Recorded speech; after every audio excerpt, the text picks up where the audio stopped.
Hello மக்களே, இந்த வீடியோவில் ஈஸியான ஒரு மீன் குழம்பு பார்த்துடலாங்க. இது வந்து ஆழ்கடல் ரோமியோ மீன். இந்த மீன் பற்றின டீட்டெயில்ஸை முந்தின வீடியோவில் நான் போட்டிருக்கேங்க. இப்போ இந்த மீனை வந்து நம்ம நல்லா வாஷ் பண்ணி க்ளீன் பண்ணி எடுத்துக்கலாம். இந்த அளவு நல்லா க்ளீன் பண்ணி எடுத்ததுக்கப்புறமா பொரிக்கிறதுக்கு தனியாக குழம்புக்கு தனியான்ட்டு நம்ம பிரித்து எடுத்துக்கலாம்.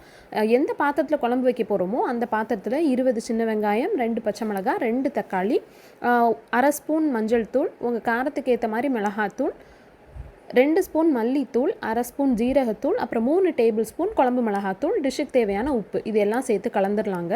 ஒரு சின்ன நெல்லிக்காய் சைஸ் புளியை வந்து நான் தண்ணியில் ஊற வச்சுருந்தேன், அதையும் கரைச்சி இப்போ உள்ளே சேர்த்துக்கலாம்.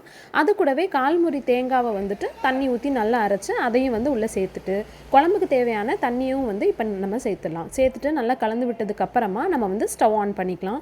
குழம்பு நல்லா கொதிச்சதுக்கப்புறமா ஒரு 4லேருந்து 5 துண்டு மாங்காய் வந்து சேர்த்துக்கோங்க.